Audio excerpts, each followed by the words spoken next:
खंडवा का एकमात्र LG showroom जहां पाएंगे LED microwave, top load, front load, washing machine, home theatre, AC, water purifier एवं सभी कंपनी के मोबाइल, सभी सामान एक ही छत के नीचे। भारी डिस्काउंट, बजाज फाइनेंस 0% ब्याज दर पर सुविधा के साथ आसान किस्तों में। शादियों के सीजन का बम्पर ऑफर। डियाना ज्वेलर्स, सोना चांदी डायमंड आभूषणों का मिलने का एकमात्र स्थान, मोहघट थाना रोड, नेहरू स्कूल के। जी, आज आप ट्रैफिक पुलिस आए हो और ऑटो वालों ने आपको समस्या बताई है, क्या है पूरा इनकी क्या कहानी? देखिए, जैसे अभी मेरे को इन्होंने बुलाया था तो मैंने देखा इनके जैसे कागज़ कंप्लीट है, उसके बाद भी इनको इन्होंने अंदर कर दिया। मेरे को यातायात और जो इनकी कार्रवाई उस पर बहुत हंसी आती है कि इनका हाथ गरीबों के कॉलर तक पहुंच जाता है, लेकिन अमीरों तक इनका हाथ नहीं पहुंच पा रहा है। आप देखिए, क्या ये नियम विरुद्ध है? अगर नियम विरुद्ध अगर कोई इंसान हो तो वो गरीब हो अमीर हो, कोई भी उस पर कार्रवाई, उस पर एक समान कार्रवाई होनी चाहिए, ना कि चेहरा देखकर कार्रवाई होनी चाहिए। क्या स्कूल में जितने वाहन चल रहे हैं, जो बड़ी बड़ी स्कूलें हैं, जो बड़े बड़े वाहन हैं, क्या वो बिल्कुल नियम अनुसार चल रहे हैं? आप देखिए यहाँ कितने स्कूल के वाहन खड़े हैं। आप देखिए यहाँ ओवरलोड की जो राखड़े को जो ट्रक निकल रहे हैं, यहाँ पर दुर्घटना आए दिन हो रही है। तो यातायात थाना सिर्फ क्या वसूली के लिए बना हुआ है क्या? यहाँ पर बताइए कि कितनी तादाद में आम जनता, आम गरीब को परेशान किया जा रहा, किसी को हेलमेट के नाम पर, किसी को कहाँ की चालानी कार्रवाई के नाम पर, मतलब लूटामारी मचा कर रखी। यहाँ के जनप्रतिनिधि आंख मूंद कर बैठे हुए हैं, तो क्या विपक्ष भी आंख मूंद करके बैठ जाएगा?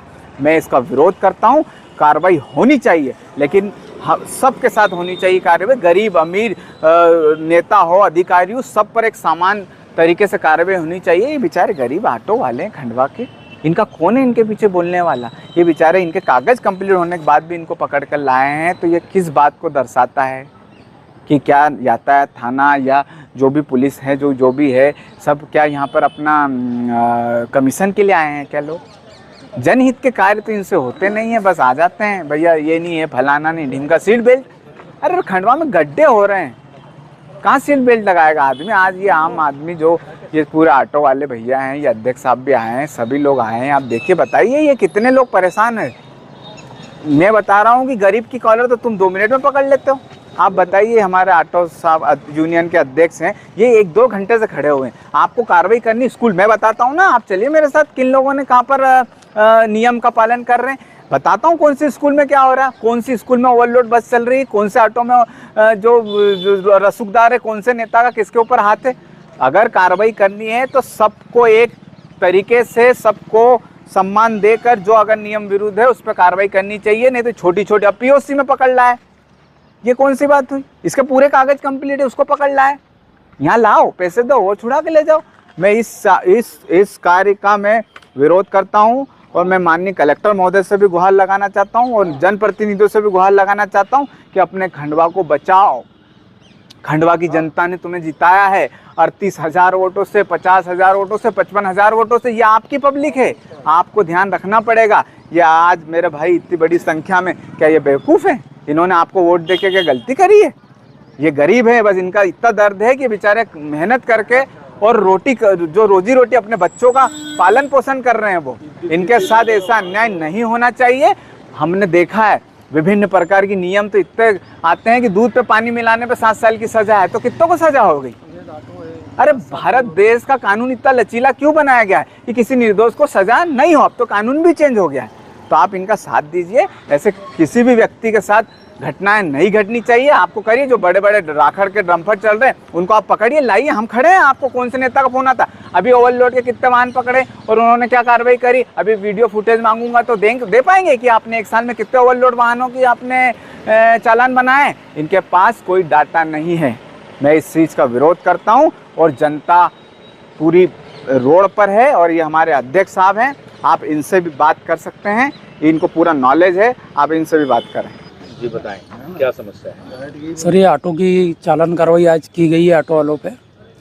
सर, मैं कम से कम आज 20 साल हो गए मेरे को ऑटो चलाते हुए। मैंने स्कूल की बंदियों में हर 2 साल में यही प्रश्न निकलता कि तुम कितने बच्चे बिठा रहे हो, क्या कर रहे हो। अब कलेक्टर साहब, एसपी साहब नए बदलते जाते हैं, 10 बच्चे बोल देते हैं, कोई लिखित में तो कोई शासन प्रशासन हमको देता नहीं। सर, ऑटो स्कूल पे डिपेंड है, और स्कूल से ही हमारा घर परिवार चल रहे हैं। अन्यथा आप शहर में 2 महीने 2.5 महीने जो अभी गाड़ी चली है हमारी गर्मी की छुट्टियों में, 1 रुपये का धंधा नहीं है। हम लोगों ने कर्जा ले लेके हमारे घर का राशन पानी भरते हैं हम लोग। शासन प्रशासन को भी हम यही बोलते हैं कि कम से कम हमारा एक वो हो कि ऑटो वालों का कम से कम 1500 का सर क्या रहता है, समय पे पैसा नहीं रहता ऑटो वाले का, कागज़ कंप्लीट नहीं है। आज हम हमारी स्थिति जानते हैं कि यार हमने फिटनेस क्यों नहीं कराया, अगर पैसे ही रहता तो हम ये ऑटो चलाते सर क्या रोड पे। कई ऑटो वालों को बेचारों को समस्या है, कोई ब्याज से लेके कागज़ बना रहा है तो कोई ये कर रहा है।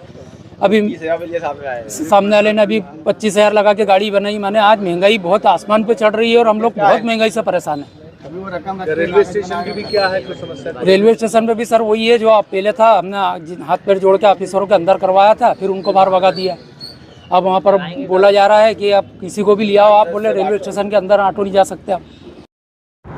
सर कि आपने ऑटो के विरुद्ध कार्रवाई शुरू की है, इसको लेकर अभी नेता प्रतिपक्ष कांग्रेस के नेता हैं दीपक राठौर, उन्होंने एलिगेशन लगाए हैं कि ऑटो वालों को परेशान किया जा रहा है। वैसे ही अभी गर्मियों की छुट्टियां थी और बड़ी मुश्किल से स्कूल खुला है और उनकी रोजी रोटी का वैसे ही संकट है। इसके अलावा न्याय संगत पुलिस कार्रवाई नहीं करती, यानी बड़े जो स्कूल वाले हैं उनके जितने वाहन हैं उन पर बहुत सारे वाहनों में अनियमितता है, जो शासन के नियम है उनका पालन नहीं हो रहा, उनके विरुद्ध पुलिस कार्रवाई नहीं करती। यानी उनका एक पॉइंट ये है कि न्यायपूर्ण कार्रवाई पुलिस की टीम खासकर ट्रैफिक विभाग की टीम नहीं कर रही। इस पर आप क्या कहेंगे? देखिए, वरिष्ठ अधिकारियों के निर्देशानुसार हम प्रतिवर्ष ये कार्रवाई करते हैं। जो स्कूल में संचालित जो बसें हैं या वैन हैं या ऑटो हैं, इस प्रकार की जितनी भी गाड़ियाँ जो बच्चों को स्कूल लेके जाती हैं, उन पर हम प्रतिवर्ष कार्रवाई करते हैं। देखते हैं समय समय पर उनकी चेकिंग करके कि वही उनके दस्तावेज कंप्लीट हैं। जो नियम है स्कूल में बसें चलाने का, जैसे इमरजेंसी डोर होना चाहिए, इमरजेंसी विंडो होना चाहिए, दो दरवाजे हैं कि नहीं है बस में, फायर एक्सटिंग्विशर है कि नहीं, कभी कोई दुर्घटना हो फर्स्ट एड बॉक्स है कि नहीं, ये सारी चीज़ें देखते हुए उन पर हम कार्रवाई करते हैं ताकि आगे इस प्रकार की दुर्घटना ना हो। अगर ओवरलोड से संबंधित या फिटनेस ना हो बस का, इस प्रकार से कोई भी अगर दस्तावेज कंप्लीट नहीं होता है तो उस पर हम कार्रवाई करते हैं।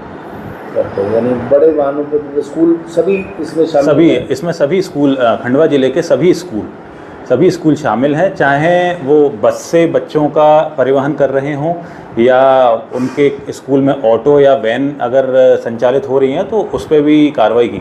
आज हमने इसी प्रकार कुछ ऑटो पर हमारी टीम ने सुबह जाके ऐसे ऑटो पकड़े जिनमें कुछ क्षमता से अधिक बच्चे बैठे हुए पाए गए थे, तो उन पर कार्रवाई की जा रही है। अच्छा, एक सर ऑटो वाले का एक और पॉइंट था कि रेलवे स्टेशन के अंदर भी नहीं उन्हें खड़े नहीं होने दिया जाता। नहीं, रेलवे स्टेशन के अंदर उनको जगह दी है। डीएसपी साहब की पहले चर्चा भी इस विषय पे हो गई थी। उनको ऑटो को कुछ नियमित संख्या है जो अंदर खड़े कर सकते हैं, इसलिए हमने बाहर खड़ा रहना उनको मना किया हुआ है।